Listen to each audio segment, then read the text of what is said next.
Hello বন্ধুরা, আমার সালাম নেই। আসসালামু আলাইকুম।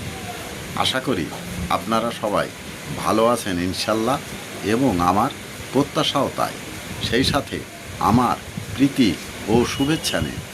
আজ এ পর্যায়ে যে বিষয়ে কথা বলবো তা হচ্ছে, আসলে দৈহিক অন্ধত্বকে অন্ধত্ব বলা চলে না। যে ব্যক্তির মধ্যে অজ্ঞতার মাত্রা অতি বেশি, সেই প্রকৃত অন্ধ। জ্ঞানের গভীরতা থেকে মানুষ জীবনে ও সমাজে আলো ছড়িয়ে দিতে পারে। মনে রাখবেন, দৈহিক অন্ধত্ব অন্ধত্ব নয়, সীমাহীন অজ্ঞতাই অন্ধত্ব। এ পর্যায়ে এখানেই রাখছি।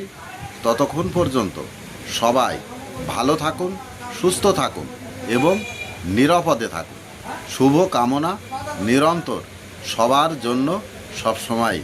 ধন্যবাদ ফেসবুক মেটা, ধন্যবাদ সকল বন্ধুসহ সবাইকে। আবার দেখা হবে অন্য কোনো ভিডিওতে। আল্লাহ হাফেজ।